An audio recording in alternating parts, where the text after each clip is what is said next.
Fogo Morto de José Lins do Rego. Estou no capítulo 4, segundo vídeo desse capítulo. A gente terminou a leitura no vídeo anterior com o José Amaro sentado e a sinhá Adriana se aproximando da casa. O mestre, quando a viu, levantou-se. Boas tardes, compadre. De viagem, comadre Adriana. Estou voltando do Santa Fé. Estive fazendo serviço para a dona Amélia. A comadre não está? Ela saiu com a menina lá para a vazante do rio. Como vai a saúde? Como a Deus é servido. O compadre Vitorino passou aí pela porta.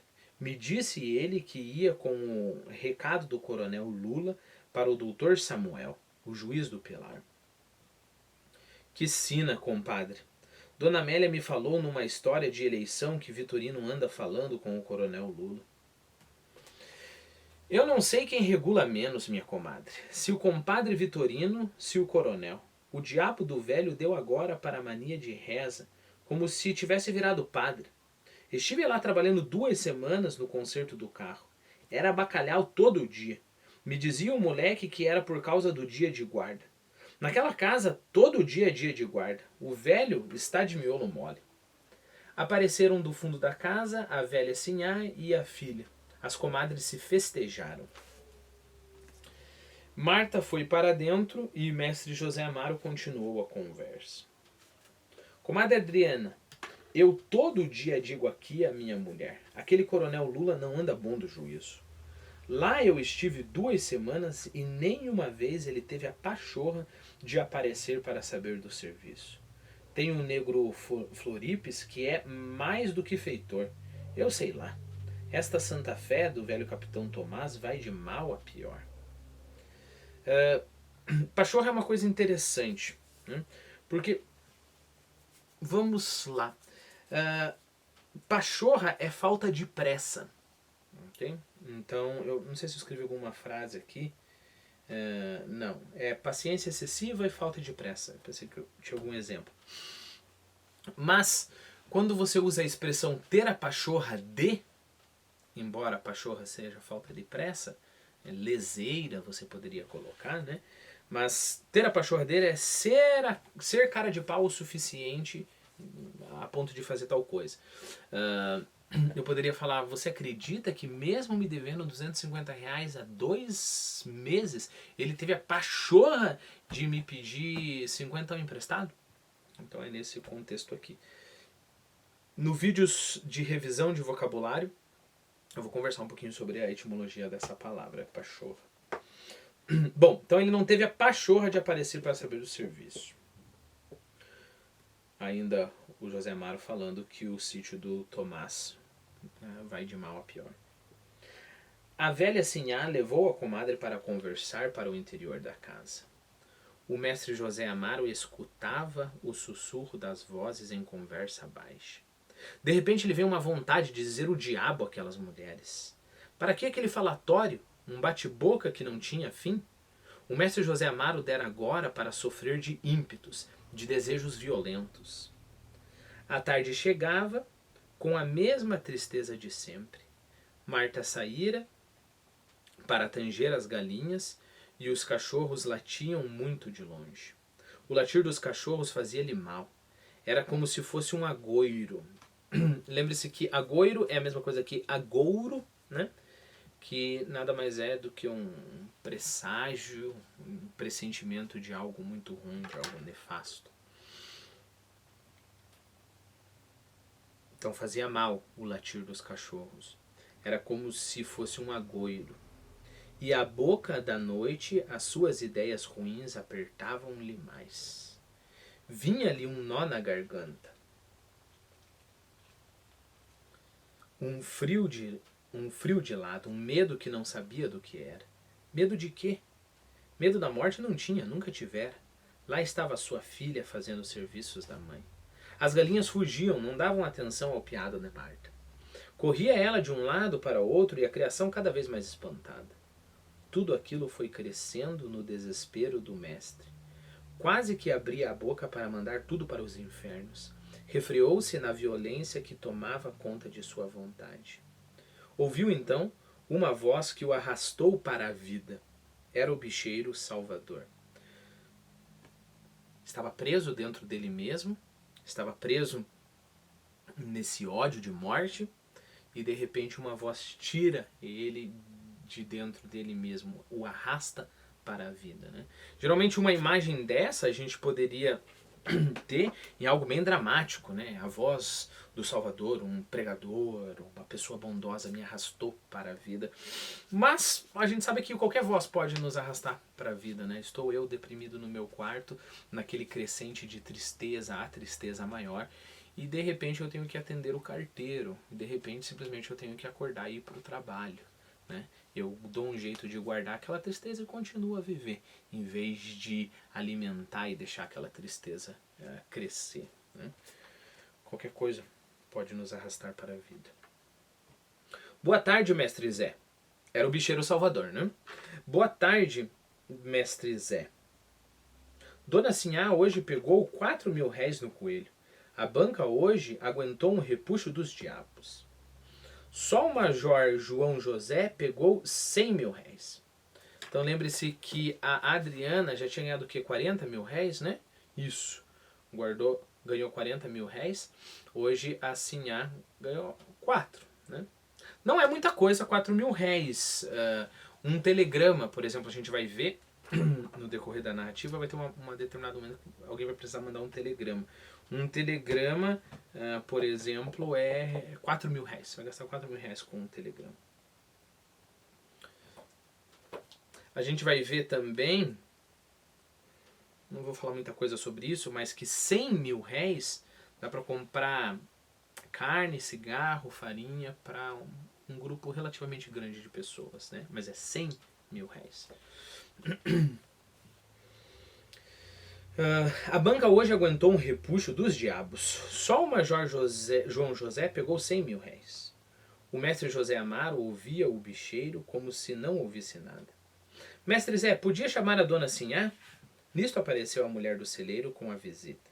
Boas tardes, dona Sinhá. Tenho uma boa notícia. A senhora pegou no coelho. O que, seu Salvador? Foi sonho, comadre? Não foi não, foi palpite.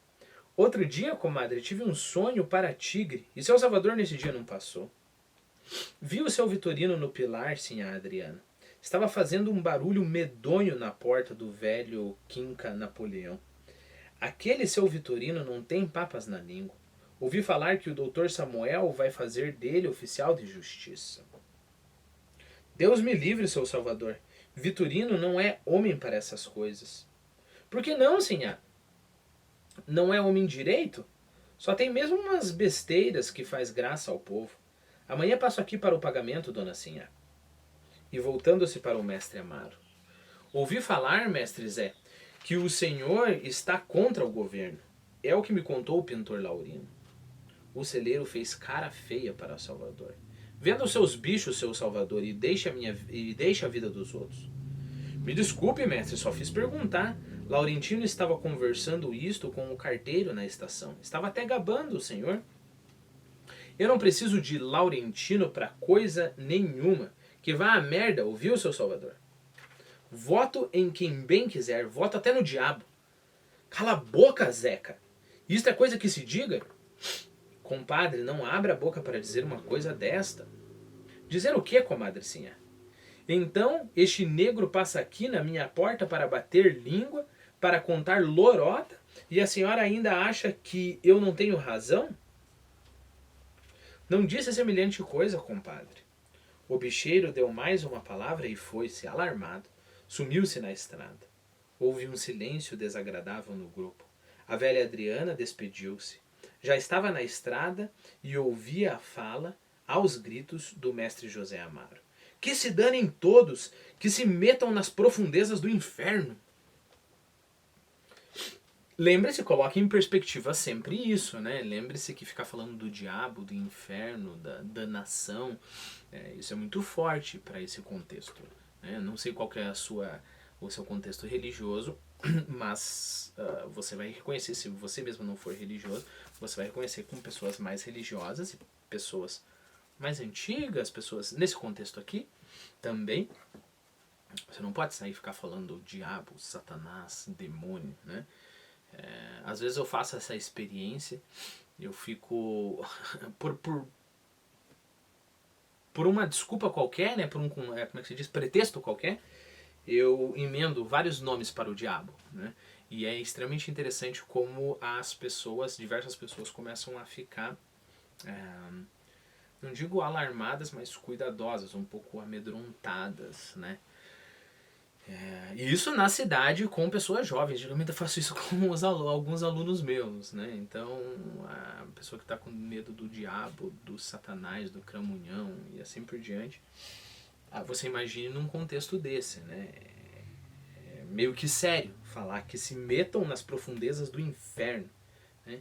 Que ele vai botar, que ele pode votar até no diabo, né? Então, não é de se estranhar a reação da Sinhá e da Sinhá Adriana. Que se danem todos, que se metam nas profundezas do inferno. O que é que tinha de verdade? O que é que tinha de verdade o seu compadre? Que raiva era aquela? Nunca o vira tão amarelo, com os olhos como se fossem de gema de ovo.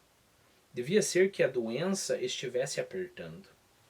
E Vitorino ficou com medo. Quando o marido dava para implicar com uma criatura, ficava uma coisa impossível. Fora assim com o capitão José Medeiros, e deu no que deu. O capitão enraivecido partira para Vitorino como uma fera, só não tendo feito uma desgraça porque pegaram um homem. Agora estava com o major Quinca Napoleão. Admirava-se que houvesse gente que desse ouvido às tolices do Vitorino. Vamos relembrar só um pouquinho do Quinca Napoleão, porque ele está se tornando um personagem importante na nossa narrativa. Onde que o Quinca Napoleão apareceu já, né? Lembre-se que quando a gente conversou sobre o Chico Cabeça, que é aquele cara que perdeu a mulher dele por causa das bexigas, foi o Quinca Napoleão que tomou o sítio do Chico Cabeça. Lembre-se que que o Quinca Napoleão é o dono do Engenho Novo, é aquele que protegeu os seus empregados ali porque alguém tinha matado um forasteiro. E aí o Quinca Napoleão mandou chamar o delegado, né? Lembre-se que o Quinca Napoleão é o chefe político de Pilar, né? Foi o parente dele que foi até José Amaro para pedir voto. E aí José Amaro falou que... como é que é? Foi rude com o cara, né? E disse que ele vota em quem ele quer, algo assim, né? Foi o Quinca Napoleão também que teve uma questão com o velho Holanda, né? E foi afrontado por Macário. Não sei se você lembra. O velho Holanda teve uma questão com o Quinca Napoleão e o Macário, o escravo dele, chegou para o Quinca Napoleão e falou: olha, a minha vida não vale nada, mas a tua vale muito. Que eu tinha comentado no vídeo, que é um ótimo jeito de ameaçar alguém de morte. Então agora a gente sabe que o Vitorino está com essa implicância com o Quinca Napoleão, não só uma implicância gratuita, porque o Quinca Napoleão é o inimigo político do Vitorino. Embora a gente ache, não sei se você concorda comigo, que o pessoal meio que colocou o Vitorino ali, não porque realmente acreditasse que ele seria homem para cargo político, né? Bom, é o cara que fica andando por aí falando um monte de coisa, então deixa que fique, não vai fazer mal, né? Voltando para os pensamentos da Sinhá Adriana. Admirava-se que houvesse gente que desse ouvido às tolices de Vitorino. Tivera mais de uma vez de se valer do povo do Santa Rosa para tirar Vitorino de embrulhadas. Quando ele brigara com um moleque do engenho Recreio e quebrou a cabeça do infeliz com uma pedra, o juiz de direito botara processo para prender Vitorino. Não deu certo porque ela saiu de engenho a engenho pedindo pelo marido. O doutor juiz fizera o diabo. Só porque Vitorino andava dizendo besteira sobre a vida dele, fazendo aquelas graças bobas. Então não só o Vitorino tinha quebrado a cabeça do moleque, provavelmente o moleque tinha chamado ele de paparrabo. Dessa vez deu certo a reação do Vitorino, quebrou a cabeça do moleque. Só que o Vitorino também falava mal do juiz para todo mundo, né? E aí o juiz queria botar ele na cadeia. Já era quase noite escura quando avistou a sua casa. Viu a égua de Vitorino amarrada no pé de Jucá. Um outro jeito de falar, de dizer Jucá é pau-ferro. Okay? Pau-ferro, uma árvore. A luz da sala já estava acesa e quando se chegou para o terreiro, viu que tinha gente na casa. Então o que viu, quase que a punha fora de si. Vitorino, todo molhado de sangue, deitado na rede. O que foi isto? Gritou ela para os dois homens que falavam num canto. Foi uma besteira do seu Vitorino, sinhá Adriana.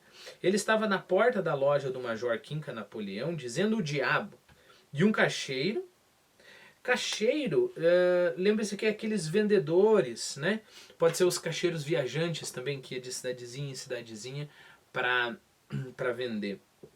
Aqui provavelmente é o vendedor da loja mesmo. E um caixeiro saiu armado de um côvado para espantar ele. Aí seu Vitorino se fez para o homem para tomar o côvado. E o homem sacudiu o pau na cabeça dele. Côvado, primeiro, você não vai... Pelo contexto a gente sabe que côvado é um porrete, né? Eu não procurei em vários outros dicionários, mas eu usei o OAS, que eu sempre digo que é o melhor dicionário em português.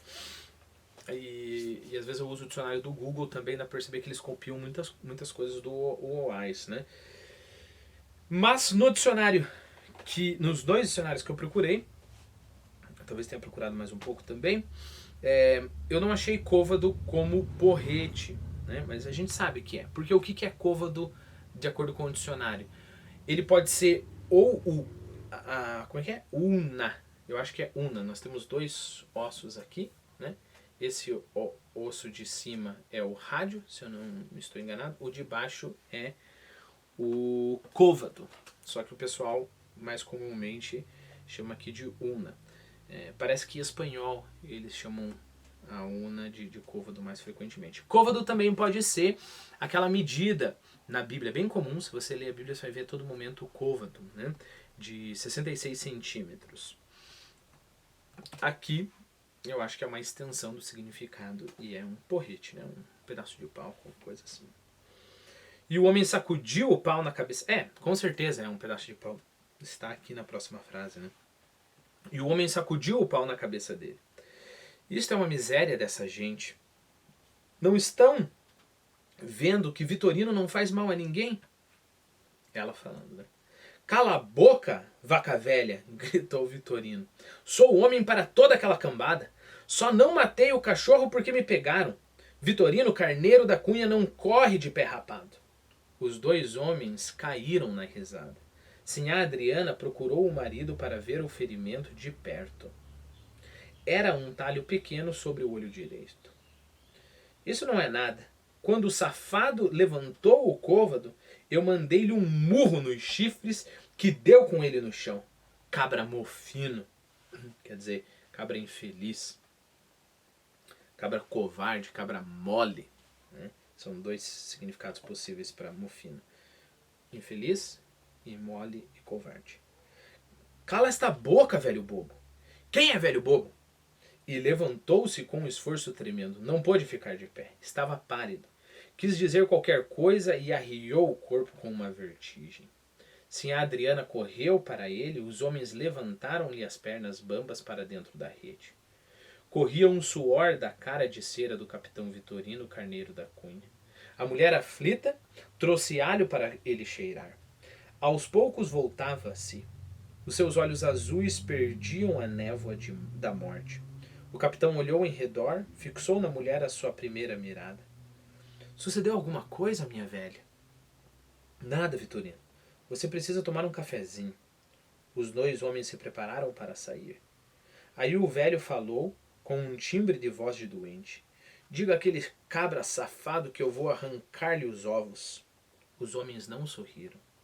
Falaram com tristeza com a sinhá Adriana. Faz pena, coitado do seu Vitorino. Não sei como se dá num homem deste. Quando eles saíram, a velha Adriana lembrou-se do filho e chorou. O marido gemia na rede. Já vou, Vitorino. Enxugou os olhos e foi para a cozinha preparar o café. Gemia o seu pobre Vitorino. Se Luís estivesse ali, o pai não sofreria uma desfeita daquela. Desejou que o seu filho aparecesse no pilar, fardado, forte, e fechasse a rua como um furacão. Desejou que ele vingasse o sangue de Vitorino, do pai ofendido, batido como um cachorro. Adriana, vem cá! Correu para perto do marido, corria um fio de sangue de seu rosto. Era um homem branco, era um homem bom, uma criança sem juízo. E um desgraçado fazia aquilo com ele? O coronel José Paulino não era seu parente? Por que deixava que fizessem aquilo com o Vitorino? Não, ninguém vingaria o seu marido surrado. Só Luís, o seu filho, que era marinheiro, que era forte, que sabia brigar, poderia dar um jeito. Só Luís levaria o seu peito da grande mágoa. Vitorino dormia como um justo. Foi buscar um lençol e cobriu o pobre marido. Era um menino de cabelos brancos. E devagar, como se fosse ninar um filho para dormir, começou a balançar a rede, onde o corpo grande de Vitorino Carneiro da Cunha repousava como num berço.